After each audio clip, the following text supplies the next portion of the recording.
हाँ, तो आज अपन बहुत ही प्यारा चैप्टर 8 नंबर का चैप्टर, क्या बात है ना, चैप्टर नंबर 19 स्टार्ट कर रहे हैं पीछे से। 20वां कंप्लीट आ ही नहीं रहा, तो 19वां आ रहा है न्यू कोर्स के अंदर।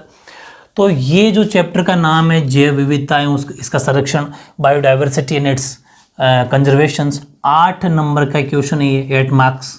बहुत बड़ी बात, 8 नंबर बहुत बड़ी बात होती है, क्योंकि आप एक बात बताओ, कितना इजी चैप्टर ये होगा। मैं इतने अच्छे नोट्स बनवाऊंगा, उन नोट्स को अगर आपने लाइन टू लाइन नोट कर लिए और लाइन टू लाइन लर्न कर लिए तो उनके बाहर कुछ भी नहीं जाएगा, ये गारंटी है। अच्छे से पढ़ना। दूसरी बात कि जब अपन फिजिक्स जैसे सब्जेक्ट पढ़ते हैं और इस फिजिक्स के अंदर, भौतिक विज्ञान के अंदर कितने मुश्किल क्वेश्चन होते हैं, कितने मुश्किल न्यूमेरिकल होते हैं, तब जाके जो चैप्टर नंबर 9 आपका कंप्लीट होगा और वो 8 नंबर का, सोचो इसमें मामूली सी मेहनत करने से 8 नंबर आ सकते हैं। तो इसलिए मैं जानबूझ के ऐसे चैप्टर इजी वाले बीच बीच में डालता रहता हूँ, फिर कभी मुश्किल कभी इजी। इस कॉम्बिनेशन से आपको हर चैप्टर पढ़ना है। एक रट नहीं लगानी कि मुझे 9वां चैप्टर कराओ, 9वां चैप्टर कराओ, 9वां चैप्टर कराओ, सब करा देंगे। मैं जो कराऊंगा उनके बाहर कुछ नहीं जाएगा, बस वेट करो। लेकिन बात ये है कि इनको लर्न करो अच्छे से। साथ के साथ लर्न नहीं हो रहे हैं आपके, मुझे पता ना, मैंने SST के नोट्स बनवा लिए, आपको लर्न नहीं होंगे। उनकी चीज़ें साथ के साथ लर्न करो, रिविजन करो, और जो मैं करवाता जा रहा हूँ वो सब आप ही के लिए है। ओनली क्लास 10th के लिए ही हैं। 9th के 8th के 11th 12th कितने मैसेज आते हैं, लेकिन मैं अभी पहले हमारी प्लानिंग है दिसंबर तक आपका कोर्स करूँ, उसके बाद फिर मैं एक्स्ट्रा क्लास की सोचूंगा। तो इसको अच्छे से पढ़ो आप। 8 नंबर है और चैप्टर का नाम है जैव विविधता, बायोडाइवर्सिटी। इसके बारे में थोड़ा सा बता दूं। देखो, जैव और विविधता इन दो शब्दों से मिलके बना है जैव विविधता। बायोडाइवर्सिटी का मतलब बायोडाइवर्सिटी, दोनों अलग अलग शब्द हैं, समझ पा रहे हो। बायो का मतलब होता है लाइफ, जीवन, समझ पा रहे हो। बायो का मतलब जैव, जैव का मतलब होता है जीवन, लाइफ। और विविधता का मतलब होता है विभिन्नता, विषमता, कुछ भी बोल दो चाहे, विभिन्नता, है ना। यानी कि डाइवर्सिटी का मतलब अपन बात करेंगे तो वो होता है वेरिएशन, समझ पा रहे हो। वेरिएशन का मतलब होता है अलग अलग, हर तरह का, मतलब जैसे कि बहुत सारे जीव पाए जाना, हर तरह के वेरिएशन, अलग अलग तरह के, हजारों लाखों के अंदर, संख्या के अंदर वेरिएशंस पाए जाते हैं। अभी बात करेंगे आगे। तो उनको कैसे बचाया जाए, उनका संरक्षण कैसे किया जाए, कैसे कंजर्वेशन किया जाए, इसके लिए बायोडाइवर्सिटी हॉटस्पॉट बनाए गए हैं। बायोडाइवर्सिटी हॉटस्पॉट का मतलब होता है जैव विविधता तप्त स्थल, समझ पा रहे हो। बहुत ज़्यादा लाखों हजारों में संख्या में बर्ड्स यानी पक्षी और जीव जंतु पाए जाते हैं। उनको कैसे हम बचाएं, इसके लिए बहुत ज़्यादा कुछ जो गवर्नमेंट प्रयास कर रही है, जो पूरा वर्ल्ड प्रयास कर रहा है, जो पूरा संसार एफर्ट कर रहा है, वो हम इस चैप्टर के अंदर पढ़ने वाले हैं। बहुत बड़ी बात पढ़ेंगे। जैव विविधता तप्त स्थल कितने हैं, सारा का सारा चैप्टर आगे आपके फ्यूचर में कॉम्पिटिटिव एग्जाम में बहुत इंपॉर्टेंट है। आप पूछ सकते हो अपने बड़ों जो तैयारी कर रहे हैं, कितने क्वेश्चन यहाँ से आते हैं। हर कॉम्पिटिटिव एग्जाम में, हर नौकरी के एग्जाम में बायोडाइवर्सिटी से रिलेटेड क्वेश्चन आते हैं और बहुत बार आए भी हैं। उनके एग्जाम्पल समझ पा रहे हो कि ये कहाँ पाया जाता है, ये सब इस चैप्टर में पढ़ेंगे। बहुत अच्छे से, तन मन से, पूरी मेहनत के साथ आपको पढ़ना है। साथ के साथ आपको नोट्स बनाने हैं। मैं क्वेश्चन की फॉर्म में आपको नोट्स बनवाऊंगा। क्वेश्चन लिखना है, उनका आंसर 1 मार्क्स में भी, 2 मार्क्स में भी, 3 मार्क्स में भी, 4, 5 और 6 मार्क्स तक के क्वेश्चन अपन इंक्लूड करते हुए चलेंगे। कुछ फैक्ट रहेंगे आज के वीडियो में, उन फैक्ट्स को बहुत अच्छे से आपको पढ़ना है, ठीक है। तभी आएंगे 8 में से 8 नंबर। ओके, अब करते हैं अपन स्टार्ट नोट्स। हाँ, तो अब अपन लेते हैं फर्स्ट क्वेश्चन आपका। वो यूं कहना चाह रहा है, जितने भी मैं क्वेश्चन बना रहे हैं ना अपन, बहुत अच्छे से करना। एज इट इज आप क्वेश्चन की फॉर्म में लिख सकते हो, ठीक है। जैसे कि जैव विविधता का अर्थ समझाइए, व्हाट इज बायोडाइवर्सिटी, उसको एक्सप्लेन करना है। तो बहुत सिंपल है, डेफिनेशन तो लिखनी है, लेकिन इसमें 2 बातें सिखाऊंगा आपको मैं। देखो, पहली बात तो आपको इसका मीनिंग जरूर लिखना, चाहे डेफिनेशन पूछे चाहे अर्थ पूछे, कोई पूछे, मतलब मीनिंग पूछे चाहे डेफिनेशन पूछे, ये पूरी बात आपको लिख के आनी है। इसमें 2 फायदे क्या है कि वो आपसे 2 तरीके से पूछ सकता है। वो ये कह देगा कि जो संयुक्त राज्य अमेरिका है, ठीक है, यूनाइटेड नेशन है, जो यूनाइटेड स्टेट्स ऑफ अमेरिका, उसने एक रिपोर्ट प्रस्तुत करी थी 1987 में। पूरे बात सुनना है ना। 1987 में एक रिपोर्ट प्रस्तुत करी थी, ठीक है, पब्लिश करी थी। उसका नाम था प्रौद्योगिकी आंकलन रिपोर्ट। प्रौद्योगिकी आंकलन रिपोर्ट यानी कि technology assessment report, published by the United State of America in 1987 according to. तो या तो ये चीज़ आ जाए कि इसके अनुसार इसकी डेफिनेशन दीजिए, ठीक है, तो भी आपको ये डेफिनेशन देनी, ये वाली जो मैंने बॉक्स में बंद करी है, और इसका नाम ना आए। देखो पहली बात तो इसकी रिपोर्ट के अकॉर्डिंग भी आ सकता है कि इसके अनुसार डेफिनेशन दीजिए, ठीक है, तब आपको ये डेफिनेशन देनी है। या फिर ये रिपोर्ट ना पूछे तो भी यही देनी है। तो दो फायदे हो गए, रिपोर्ट की आएगी तो भी वो याद करनी है, वरना वो भी याद करनी है। प्लस ये एक लाइन जरूर वो लिख देनी है कि जैव विविधता दो शब्दों से मिलकर बना है। बायोडाइवर्सिटी दो शब्दों से मिलकर बना है, जैव और विविधता। जैव का मतलब जीवन, विविधता का मतलब डिफरेंशिएट, मतलब अलग अलग विविधताएं।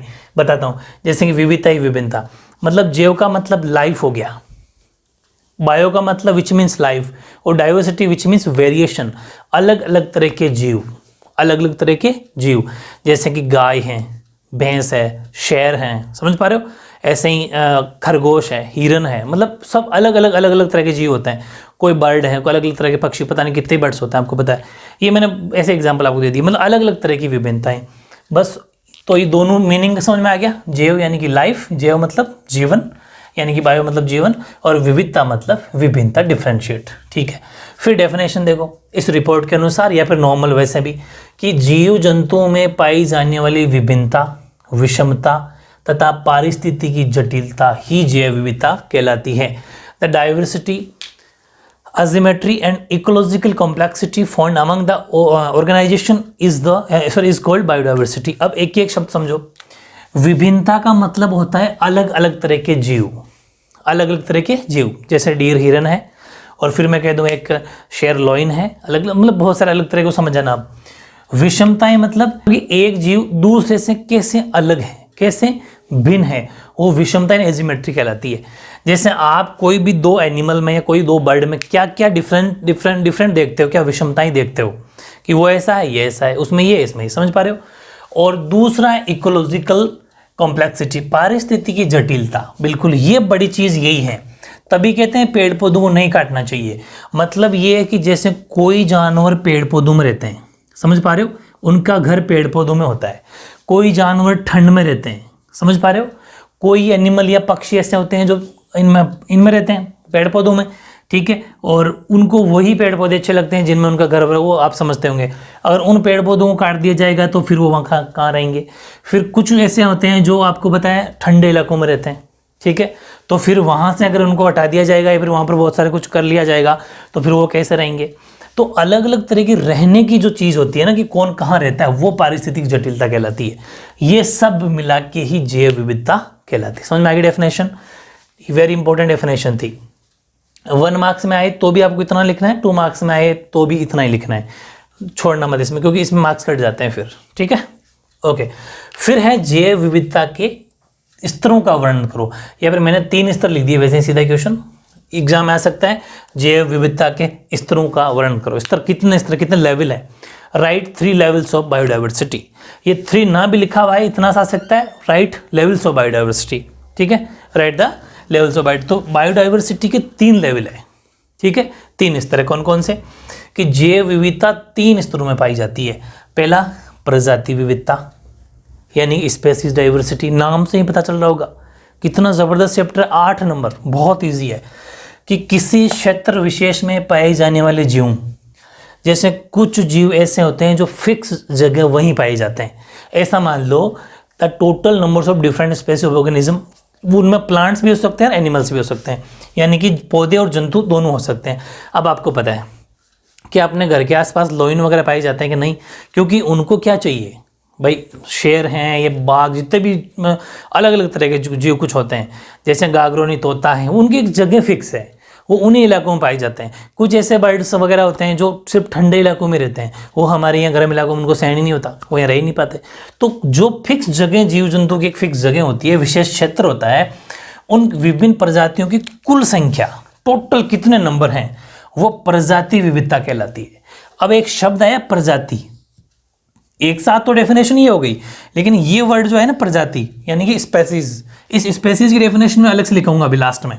इसके ये 330 पॉइंट पूरा होने के बाद मैं आपको इसकी अलग से एक क्वेश्चन और लिखाऊंगा, प्रजाति क्या होती है, ठीक है, स्पेसीज, व्हाट इज स्पेसीज। लेकिन अभी इसको समझो, एग्जाम में इसका आंसर इतना लिखे आना है। हाँ, तो plants and animals found in any specified areas is called, वो तो आपको समझ में आ गया होगा। सेकंड है आनुवंशिक विविधता, हाँ ये बड़ी बात है, जेनेटिक डाइवर्सिटी। ठीक है, यह कहलाता है कि एक ही प्रजाति के विभिन्न सदस्य होते हैं, आपको पता है, और उनके बीच में आनुवांशिक की इकाई जीन होता है। आनुवांशिक इकाई जीन का मतलब होता है हेरिडिटी यूनिट। इसका मतलब समझाता हूं मैं आपको। देखो, एक ही प्रजाति के जो जीव होते हैं वो क्या करते हैं कि जैसे आपने देखा होगा ये, और इनका होना अच्छी बात और है, क्या होगा कि ये आनुवंशिकी जो इकाई जीन पाई जाता है ना, जो हेरिडिटी यूनिट पाई जाती है, इसमें क्या होता है कि जैसे कोई दो बर्ड, उनसे जो बच्चे हुए, ठीक है, या फिर दो जंतु, उनसे जो बच्चे हुए, उनमें क्या होता है कि वो वहाँ का एटमॉस्फेयर के अंदर रहने के इतने सारे गुण पाए जाते हैं, इतनी सारी प्रॉपर्टीज़ पाई जाती है डिफरेंट, कि जैसे वो गर्मी में भी रह सकते हैं, वो ठंड में भी रह सकते हैं। समझ पा रहे हो? तो उनको ऐसा माहौल एडजस्ट करने की ये जो आनुवंशिकता पाई जाती है, हेरिडिटी यूनिट पाई जाती है, ये बड़ी काम की है। ताकि और जितनी ज़्यादा हेरिडिटी यूनिट पाई जाएगी किसी भी जीव में या पौधों में, बहुत फायदेमंद रहती है। कैसे? सपोज मैं एक मेंढक की बात करता हूँ, तो आपको पता है मेंढक है ना, वो पानी में भी रह सकता है और बाहर भी रह सकता है, वो उभयचर होता है। समझ पा रहे हो? उसमें दोनों प्रॉपर्टी होना उसके लिए जीने के लिए बड़ा अच्छा काम होता है। किसी भी एनिमल में जितने ज़्यादा ऐसी आनुवंशिक गुण विभिन्नताएं पाई जाएगी, वो हमेशा ज़्यादा लॉन्ग टाइम तक वो जीवन यापन कर पाएगा। जैसे अपने नॉर्मल देख लो, गाय भैंस ये जो नॉर्मल होते हैं, डॉग वगैरह, गोट वगैरह, ये क्या है, यहाँ के माहौल में रह जाती है, ठंड में भी रह जाती है, गर्मी में भी रह जाती है, बारिश में भी रह जाती है। तो इनमें ये विभिन्नताएं पाई जाती है क्योंकि उनके अंदर हेरिडिटी यूनिट पाई जाता है। ठीक है, तो इस वजह से वो यहाँ रह पाते हैं। ठीक है, आनुवांशिक इकाई जीन पाए जाने की वाली विभिन्नता आनुवांशिक विभिन्नता कहलाती है। बड़ा इजी है, इस वर्ड को मत भूल जाना, आनुवांशिक इकाई जीन, हेरिडिटी यूनिट। तो the variation found in different members of some species due to the genes heredity unit bracket में इज कॉल्ड जेनेटिक डाइवर्सिटी। तीसरा है पारिस्थितिक तंत्र विविधता, ये है इकोसिस्टम डाइवर्सिटी, है ना। किसी क्षेत्र विशेष के समस्त जीव जंतुओं की परस्पर तथा अनेक पर्याय, अभी पूरा लिखाऊंगा, कि the system established by the mutual interaction among all, पूरा लिखना तो इसके बाद समझ में आएगा ये। हाँ, आप समझो, इकोसिस्टम डाइवर्सिटी का मतलब ये है कि the system established by mutual interactions among all the living organism and the prevailing abiotic compounds in a specified area is called ecosystem. बताता हूँ, बहुत ईजी है कि पारिस्थितिक विविधता ये कहलाता है कि किसी क्षेत्र विशेष के समस्त जीव जंतु की परस्पर का मतलब एक दूसरे के साथ तथा उनके पर्यावरण के विभिन्न अजैविक घटकों में अंतः क्रियाओं से निर्मित तंत्र पारिस्थितिक तंत्र कहलाता है। जैसे कहीं पर घास के मैदान है, कहीं पहाड़ है, कहीं समुद्र है, कहीं नदी घाटी है, मतलब ग्रासलैंड है, माउंटेन्स है, सी। मैंने 2-4 एग्जाम्पल ले लिए। चाहो तो एग्जाम्पल आप सेकंड वाले में लिख सकते हो, वैसे जरूरत नहीं है एग्जाम्पल्स की, चाहो तो लिख देना, क्योंकि ये 2 मार्क्स के लेवल का ही क्वेश्चन है। अब सुनो मेरी बात, इसका मतलब ये होता है कि आपने देखा होगा बहुत सारे जीव ऐसे होते हैं जो अलग अलग जगह रहते हैं। हालांकि मैंने ये वर्ड आपको समझा दिया इकोसिस्टम। वैसे ग्रासलैंड्स में रहने वाले आपको पता है, माउंटेन में रहने वाले अलग तरह के जीव होते हैं, सी में, रिवर वैली में, सब में अलग अलग तरह के रहने वाले, और उनके आपस में जो इंटरेक्शंस होता है भाई, जैसे वो लोग जैसे समुद्री जीव होते हैं वो समुद्र में रह पाएंगे, वो बाहर नहीं रह पाएंगे। ग्रासलैंड जो घास के मैदानों में रहने वाले वो घास के मैदानों में रह पाएंगे, वो घास के अलावा कुछ खाते ही नहीं है। बाकी खाओगे तो कुछ दिनों बाद में ऊपर जाती है, नष्ट हो जाएगी, खत्म हो जाएगी। इससे ये चैप्टर पर यही तो सिखाता है कि कैसे कैसे बायोडाइवर्सिटी है, कैसे कैसे बायोडाइवर्सिटी या फिर विभिन्नताएं खत्म होती जा रही है। बहुत ज़्यादा इंपॉर्टेंट चैप्टर है ये। ठीक है, तो ये एक तरीके से आप इसको डेफिनेशन इसको इजीली उतार सकते हो। ठीक है, हाँ, तो मैंने कहा था प्रजाति डेफिनेशन लिखाऊंगा, एक स्पेसीज, वो भी लिख लो आप। प्रजाति क्या है, वर्ड इज स्पेसीज। ठीक है, तो देखो, जीवों का ऐसा समूह है, ध्यान से समझना, जिसके सदस्य दिखने में एक जैसे हो तथा प्राकृतिक परिवेश में प्रजनन कर संतान पैदा करने की क्षमता रखते हो, एक प्रजाति कहलाती है। Group of organism whose members are identical in appearance, ठीक है, and have the ability of produce their offsprings by reproduction in natural conditions is called species. यानी कि जो दिखने में एक जैसे और यहाँ के माहौल में जैसा भी माहौल हो, इसमें आप अपने नॉर्मल लाइफ में आप जो भी एनिमल देखते हो जो दिखने में एक जैसे दिखते हो, जैसे है ना, तो वो क्या करते हैं कि वो ऐसे एटमॉस्फेयर के अंदर, प्राकृतिक परिवेश के अंदर क्या कर लेते हैं, जनन करते हैं, मतलब बच्चे पैदा करते हैं। और एक तरीके से मैं एक्चुअल बात बताऊं कि प्रजाति होती क्या है। प्रजाति शब्द आपको समझ में आ जाएगा इस क्वेश्चन को देखते। ऐसे क्वेश्चन आपकी बुक में पीछे दे रखा है, इसलिए मैंने वो लिखा जानबूझ के कि किसी पारिस्थितिकी तंत्र के संतुलन की मापक इकाई क्या है, वो ही प्रजाति कहलाती है। किसी पारिस्थितिकी तंत्र के संतुलन की, भाई जैसा माहौल है उसके अकॉर्डिंग ढल जाना, वो एक प्रजाति कहलाती है। जैसे आप नॉर्मल यहाँ के जो एनिमल को देखोगे ना, चाहे वो गाय देख लो, चाहे वो बकरी देख लो, ठीक है, चाहे भेड़ देख लो, ये यहाँ के एटमॉस्फेयर में रह के प्रजनन करते हैं, बच्चे पैदा करते हैं। मतलब वो क्या कहलाते हैं, इस पारिस्थितिक तंत्र के साथ में संतुलन बिठा लेते हैं, समझ गए, वो स्पेसीज कहलाती है। सिंपल है, याद कर लेना सीधा सीधा। फिर एक अनुमान, अभी एक मैंने क्वेश्चन लिखा है, वैसे तो नोट की तरह है, ठीक है, क्वेश्चन मान लो चाहे आंसर मान लो, एक साथ ही आपको याद करना है, अलग से 1 मार्क्स में आ सकता है, तो कोई वैसा नहीं है कि एक अनुमान के अनुसार अभी तक वैज्ञानिक पृथ्वी पर पाई जाने वाली प्रजातियों में से केवल 7% ही पहचान पाए हैं, ठीक है। ये अलग से 1 मार्क्स में क्वेश्चन आ जाए तो आप इसको लिख देना, as per estimate scientist have identified only 7% of the species found in the world. सिर्फ 7%, मतलब अभी 93% अगर अपन देखें ना, तो अभी भी बाकी है कि कितने सारे अभी तक और प्रजातियां हैं इस अर्थ पर, 7% खोज पाए पर, ठीक है। ये छोटे से कोई 1 मार्क्स में क्वेश्चन आ जाए तो याद रखना। अब एक क्वेश्चन वेरी इंपॉर्टेंट है, वो है भारत की डाइवर्सिटी, भारत की biodiversity, explain the biodiversity of India, यानी कि भारत की जैव विविधता को समझाइए। इसमें मैंने 3-4 पॉइंट आपके लिए लिखे हैं, ये एग्जाम में लिख के आना है, अच्छे से याद कर लेना। देखो इन थ्योरी में 1 मार्क्स का क्वेश्चन भी अलग से आ सकता है, इसलिए वो अच्छे से याद करना कि भारत में विश्व की कुल भूमि मात्र 2.4% ही है, माना कि मतलब पूरे वर्ल्ड में जितनी जमीन है ना, पूरी भूमि है ना, अर्थ है ना, उसका भारत तो सिर्फ लगभग 2.5% ही, 2.4% ही है। लेकिन जमीन तो अपने पास इतनी है, लेकिन पूरे विश्व की जैव विविधता लगभग 7 से 8% इंडिया के अंदर है। 7 to 8% जैव विविधता भारत में पाई जाती है, बड़ी बात है। India occupies only 2.4% of the total land of the world, but it accounts for 7 to 8% of the total biodiversity found through out the world. बड़ी बात है, 7 से 8% जमीन, 2.4%। फिर भारत में विश्व के लगभग सभी प्रकार के पारिस्थितिक तंत्र विद्यमान है। हमारे यहाँ पर हर तरह के पारिस्थितिक तंत्र का मतलब होता है कि almost all types of ecosystem that exist in the world such as grasslands, हमारे यहाँ पर घास के मैदान हैं, ट्रॉपिकल रेन फॉरेस्ट हैं, रिवर वैली हैं, डेजर्ट है, सब इंडिया के अंदर मिल जाते हैं। यानी कि इसीलिए तो इतनी सारी जैव विविधता पाई जाती है, यहाँ पर बायोडाइवर्सिटी पाई जाती है, क्योंकि हमारे यहाँ घास के मैदान भी है, और वर्षा उष्ण वर्षा वाले मन भी है, नदी घाटी है, मरुस्थल है, हम देखा होंगे डेजर्ट है, जैसलमेर साइड का बिल्कुल डेजर्ट धोरे पड़े हैं। इधर अपने उदयपुर वगैरह की, तो उदयपुर झीलों की नगरी है। मतलब अलग अलग जगह अलग अलग तरह की, हर तरह की हमारे है। अरावली, हमारे अरावली जो है माउंटेन है, अरावली जो पर्वतमाला है, वो आपने देखे होगी। मतलब हर तरह की यहाँ पर हर चीज़ मिल जाती है, इस वजह से यहाँ पर बायोडाइवर्सिटी बहुत ज़्यादा है, पहाड़ है, हर चीज़ है। और यही कारण है कि भारत विश्व के 17 जो टॉप वृहद जैव विविधता वाले देश है, उनमें हम शामिल हैं। बड़ी बात है। Because of this reason India has been included in 17 mega biodiversity country के अंदर हम शामिल हैं, ठीक है। रिच बायोडाइवर्सिटी रिच कंट्रीज, उनके अंदर हमारा नाम आता है। तो वेरी टॉप मोस्ट क्वेश्चन है। मैं जितने क्वेश्चन फॉर्म लिखवा रहा हूँ वैसे वैसे आपको लिखना है। 6 मार्क्स में क्वेश्चन भी इस चैप्टर से आ सकता है, जो मैं भी लास्ट इसके बाद में जो क्वेश्चन लिखाऊंगा वो सब पूरा 6 नंबर के लिए भी तैयार करेंगे, 2 मार्क्स के लिए भी तैयार करेंगे, ठीक है। ये 2 मार्क्स में आ सकते हैं सब, 6 नंबर का एक बड़ा क्वेश्चन भी आ सकता है, उसके लिए भी अपन को तैयारी करनी है, ठीक है। ऐसे नेक्स्ट क्वेश्चन लेते हैं अपन। अच्छे से पढ़ना है, इनके बाहर कुछ नहीं जाएगा, बार बार कह रहा हूं मैं, यही तो है बड़ा चैलेंज। और आपको क्या चाहिए बताओ, इनके बाहर कुछ नहीं जाएगा, क्योंकि मैं line to line, word to word, जितने पीछे क्वेश्चन बन सकते हैं, जितने मिड से क्वेश्चन बन सकते हैं, सारा इंक्लूड है इस वीडियो में, ठीक है। नेक्स्ट क्वेश्चन है जैव। अच्छा, अब अपन जो बात करने जा रहे हैं वो करने जा रहे हैं बहुत ही इंपॉर्टेंट टॉपिक, बहुत ज़्यादा इंपॉर्टेंट इसलिए है कि बायोडाइवर्सिटी हॉटस्पॉट यानी कि जैव विविधता तप्त स्थल, यहाँ से हर कॉम्पिटिटिव एग्जाम में भी क्वेश्चन आता है, आपके लाइफ में बहुत काम आएंगे। तो जितने भी फैक्ट है, जितना फैक्ट इसमें बन सकते हैं 1 मार्क्स वाले फैक्ट डाल दिए मैंने, नोट्स बना दिए, इसके बढ़िया क्वेश्चन बना दिए आपको।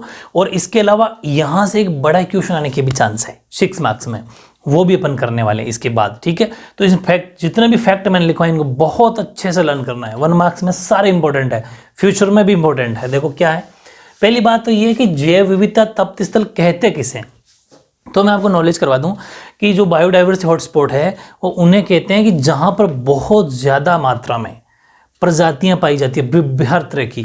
जैसे ऐसा मान लो कि एग्जांपल ले रहा हूँ, है नहीं ऐसा, कि जैसे अपन ने कह लिया कि राजस्थान के अंदर सपोज कह दिया अपन ने कि एक जगह ऐसी है जहाँ पर 50 तरह के बर्ड पाए जाते हैं, पक्षी पाए जाते हैं, 40 तरह के जीव जंतु पाए जाते हैं, मतलब एनिमल्स पाए जाते हैं। तो वो एक हॉटस्पॉट जगह हो गई। क्यों हो गई? क्योंकि इस हॉटस्पॉट जगह को अभी जहाँ पर बहुत ज़्यादा जैव विविधताएं पाई जाती है, बायोडाइवर्सिटी पाई जाती है, वहाँ पर कंट्रोल करना बहुत ज़रूरी है। उन प्रजातियों को सुरक्षित रखना बहुत ज़रूरी है। जितनी ज़्यादा प्रजातियाँ, जितनी ज़्यादा जो ये एनिमल्स या बर्ड्स पाई जाएंगे, वो उनको बचाना बड़ा मुश्किल हो जाता है, क्योंकि वो विलुप्त होती जा रही, खत्म होती जा रही है। इसलिए तो इसकी डेफिनेशन क्या बनी कि ऐसे क्षेत्र जहाँ बहुत अधिक जैव विविधता पाई जाती है, मतलब बहुत अधिक हर तरह के जीव जंतु पाए जाते हैं, जैव विविधता तप्त स्थल कहते हैं वन मार्क्स में। बायोडाइवर्सिटी हॉटस्पॉट किसे कहते हैं? कि प्लेस वेयर यूज बायोडाइवर्सिटी का मतलब है बहुत ज़्यादा यूज बायोडाइवर्सिटी, HUG उसको समझते होंगे आप, एच साइलेंट रहता है। Biodiversity is found is called biodiversity hotspots. Easy है। वैसे ही विश्व में कुल कितने जैव विविधता तप्त स्थल हैं? The total number of biodiversity hotspot in the world are. फिर बता दूं, ये अभी प्रेजेंट में 34, आपकी बुक में भी 34 ही वैसे, उसके अकॉर्डिंग लिख रहे हैं अपन 34 बायोडाइवर्सिटी हॉटस्पॉट पूरे वर्ल्ड के अंदर हैं। ठीक है, 1 मार्क्स में क्वेश्चन आएगा। यानी कि ऐसी 34 ऐसी जगह हैं जहां पर बहुत ज्यादा मात्रा में यूज बायोडाइवर्सिटी मिल रही है। ठीक है, ओके। फिर जैव विविधता, अब ये मैंने एक क्वेश्चन लिखा है, एक तरीके से नोट है, एक तरीके से क्वेश्चन है, और यहां से 1 मार्क्स में क्वेश्चन सीधा सीधा 2 क्वेश्चन बनते हैं। बताता हूं कौन कौन से 2 बनते हैं। एक तो ये कि जैव विविधता तप्त स्थल की अवधारणा सबसे पहले किसने दी थी? ये कॉन्सेप्ट जो था बायोडाइवर्सिटी हॉटस्पॉट का या फिर बायोडाइवर्सिटी का, ये किसके दिमाग में आई ऐसा करना चाहिए? कॉन्सेप्ट सबसे पहले किसने दिया? तो first biodiversity hotspot concept was first proposed by the British, था एक इकोलॉजिस्ट थे, ब्रिटिश इकोलॉजिस्ट, जिसका नाम है नॉर्मन मेयर। ठीक है, और कब दिया? 1988 में। यानी कि सबसे पहले 1988 में ब्रिटिश पारिस्थितिकीविद थे। पारिस्थितिकीविद का मतलब होता है जो इकोलॉजिस्ट की, जो इकोलॉजी का नॉलेज कराता हो। ये भी एक पार्ट है SST का ही। ठीक है, एक तरीके से साइंस का पार्ट मान लो। ये अलग तरह की स्टडी होती है। इकोलॉजिस्ट जो होते हैं वो इकोलॉजी जो बारे में जानते हैं, जो पारिस्थितिकी के बारे में, वनस्पति के बारे में जो स्टडी करते हैं, उनको बोलते हैं। नॉर्मन मेयर्स ने प्रस्तुत की थी, जिसके आधार पर सन 1999 में 99 ईस्वी में विश्व के 25 क्षेत्रों को, ठीक है। अब क्वेश्चन क्या बनेगा? सबसे पहले तो ये बनेगा कि कब 1988 में किसने, नॉर्मन मेयर्स ने कह दिया कि जैव विविधता या हॉटस्पॉट ये होने चाहिए, और फिर उस टाइम पर 1999 में सबसे पहले 25 ऐसे क्षेत्र छांटे थे। हालांकि अभी कितने? 34। फिर देख लो, पहले सबसे पहले 1999 में अगर क्वेश्चन आ जाए, ये वेरी इंपॉर्टेंट क्वेश्चन इसलिए बनता है कि कॉम्पिटेटिव एग्जाम में यही क्वेश्चन आते हैं और बच्चे गलती ये करते हैं, स्टूडेंट जो भी, मेरे दोस्त जो भी कोई, वो गलती ये करते हैं कि क्वेश्चन ये आएगा कि 1999 के अंदर बायोडाइवर्सिटी हॉटस्पॉट कितने थे। अब वो फर्स्ट ऑप्शन क्या होता है? 34। तो अपन को ऐसा लगता है क्योंकि अभी प्रेजेंट में जो नजर आ जाती है, लेकिन बात उसने 1999 की करी है, 1999 की करी है, तो वहां पर 25 थे। ठीक, कितने थे? 25 थे। तो 25 क्षेत्र 1999 में थे, प्रेजेंट में 34 हो गए हैं, याद रखना। ठीक है, ओके। फिर अंतर्राष्ट्रीय जैव विविधता दिवस कब मनाया जाता है? International biodiversity day is observed on 22 मई। 22 मई को अंतर्राष्ट्रीय, यानी कि पूरे विश्व में बायोडाइवर्सिटी, अंतर्राष्ट्रीय का मतलब इंटरनेशनल लेवल के ऊपर बायोडाइवर्सिटी कब मनाई जाती है? 22 मई को। यह भी फैक्ट है। लेकिन अपन अगर बात करें इंटरनेशनल जैव विविधता वर्ष कब मनाया जाता है, तो वो 2010 है। इसका मतलब ये हुआ कि पूरे देश में, पूरे संसार के अंदर इंटरनेशनल बायोडाइवर्सिटी किसी वर्ष को मनाया गया, किसी साल मनाया गया सबसे पहले, तो वो 2010 था। ठीक है, ईयर तो 2010 है, डे 22 मई है, ध्यान रखना। फिर भारत का विश्व में जैव विविधता स्तर पर कौन सा स्थान है? 7वां। मतलब which position does India has in the, मतलब इंडिया हैज वर्ल्ड के अंदर पूछ रहा है, in the term of its biodiversity, तो 7th पोजीशन के ऊपर इंडिया है। ठीक है, मतलब 7वें स्थान पर इतनी जैव विविधताएं पाई जाती है, इतनी बायोडाइवर्सिटी पाई जाती है कि हम 7वें पोजीशन पर इंडिया, वर्ल्ड में है। ठीक है, और एक ये क्वेश्चन हालांकि तप्त स्थल का नहीं है, बायोडाइवर्सिटी हॉटस्पॉट का नहीं है, जैव विविधता तप्त स्थल का नहीं है, लेकिन ये क्वेश्चन एक बीच में रह गया था, तो 1 मार्क्स का क्वेश्चन है अपने आपके कोर्स में, वो भी आपको लिखना है कि विश्व में कृषि सहयोग के हिसाब से भारत कौन से स्थान पर, एग्रीकल्चर के सपोर्ट से, in term of its agriculture input India acquires place 7th position पे, अपन कृषि में भी है। ये मैंने जानबूझ के एक साथ लिखे, मैं चाहता तो पहले भी लिख सकता था, लेकिन ताकि 7th पोजीशन याद रहे। तो कृषि के सहयोग में पूरे संसार में इतनी कृषि खेती होती है, इंडिया के अंदर हम 7वें नंबर पर हैं, और उसके अंदर बायोडाइवर्सिटी के अंदर भी अपन 7वें स्थान पर है। तो दोनों ईजिली आपको याद हो जाएंगे। ठीक है, ओके। हाँ, ऐसे ही हॉटस्पॉट के बारे में फिर एक नेक्स्ट नॉलेज, फिर जानकारी, वेरी इंपॉर्टेंट जानकारी ये है कि आप किसी भी क्षेत्र को जैव विविधता तप्त स्थल घोषित करने के लिए क्या आपकी कंडीशंस है, क्या आपकी शर्तें हैं। भाई अपन कैसे कह सकते हैं कि ये बायोडाइवर्सिटी हॉटस्पॉट हैं, जैव विविधता तप्त स्थल हैं। तो उसके लिए दो condition, there are 2 prerequisite या फिर conditions for declaring an area as biodiversity hotspot. और वो कौन कौन सी कंडीशंस हैं। पहली ये कंडीशन होनी चाहिए कि उस क्षेत्र में विश्व की कुल जो भी स्थानबद्ध प्रजातियां हैं उसकी 0.5% से अधिक प्रजातियां उपस्थित हो। More than 0.5% of the total endemic species of the world should be present in that region. यानी कि विश्व की, सपोज आप कहना चाह रहे हो कि इसको बायोडाइवर्सिटी घोषित कर दो, लेकिन आपसे पूछा जाएगा कि किस वजह से, तो आप कहोगे कि ये फला जो कोई प्रजाति है, कोई फला कोई जीव जंतु कोई भी है, एनिमल या बर्ड, जो पूरे संसार का आधा परसेंट, 0.5% का मतलब आधा परसेंट यहाँ पर है, इस जगह पर है, आधा परसेंट 0.5%, इसलिए आप इसे बायोडाइवर्सिटी घोषित करिए।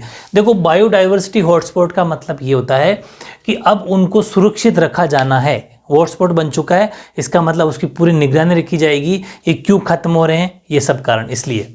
ठीक है। दूसरा नहीं, अभी इसी में कंटिन्यू है, 0.5% तो है ही है, लेकिन कम से कम 1500 प्रजातियां होनी चाहिए। ऐसा नहीं कि सिर्फ एक ही बर्ड हो, 1500 टाइप के बर्ड या फिर 1500 टाइप के एनिमल होने चाहिए। 1500 टाइप, 1500, यानी कि संख्या के हिसाब से उस स्थान पर कम से कम 1500 स्थानबद्ध प्रजातियां होनी चाहिए। In terms of number at least 1500 या 1500 endemic species should be present at that place. 0.5% तो वर्ल्ड का, प्लस 1500 ज्यादा डिफरेंट टाइप के 1500 से ज्यादा, या फिर 1500, कम से कम 1500 तो होनी चाहिए एंडेमिक स्पेसीज, यानी कि स्थानबद्ध प्रजातियां वहां जो प्रेजेंट में मिल रही है वो, तो उसको फिर हॉटस्पॉट घोषित कर दिया जाएगा। ठीक है। दूसरी बात यह भी है कि उस क्षेत्र में मूल आवास का 70% उजड़ चुका हो। उस क्षेत्र में मूल आवास का 70% उजड़ चुका हो, इसका मतलब यह है कि मानव गतिविधियों से उस क्षेत्र में अस्तित्व मंडरा रहा हो, खतरे का अस्तित्व मंडरा रहा हो, उस क्षेत्र का अस्तित्व एक पर खतरा मंडरा रहा हो। यहाँ पर एक खतरा लिख देना भाई, वर्ड आ जाएगा खतरा, अस्तित्व पर खतरा मंडरा रहा हो। कहने का मतलब ये है कि जहां पर आप ये कहना चाह रहे हो कि यहाँ पर बहुत सारे जीव जंतु रहते थे, लेकिन 70% उनका habitation of that area must be redundant का मतलब होता है, रिडंडेंट का मतलब होता है खत्म हो चुका है 70% ऑलमोस्ट, अब 30% ही बचा है, प्लीज आप बचा लीजिए। तो उस कंडीशन को भी, ये भी एक कंडीशन, उसको भी हॉटस्पॉट रखा जाएगा, उसकी ध्यान रखी जाएगी, और जो अब जो 30% बचा है उसको बचाया जा सकेगा। और ये किस वजह से, that is human activities have means that existence of that area. यानी कि जो मानव ने क्या करा, इंसान होते हैं जो वहाँ के, जैसे आपने देखा होगा बहुत सारे जैसे जंगल होते हैं, जंगल उजाड़ देते हैं, वहाँ से जितने भी कुछ पक्षी होते हैं वो कुछ खास पौधों में रहते, पेड़ों में रहते हैं, और उन पेड़ों को जब अपन काट लेंगे तो फिर उन पे खतरा मंडराएगा, या फिर शिकार कर लेते हैं इंसान।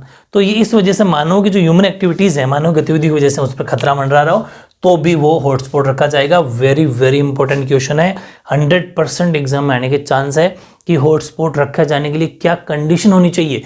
तो 2 शर्तें होनी चाहिए, याद हो गई ना। ठीक है।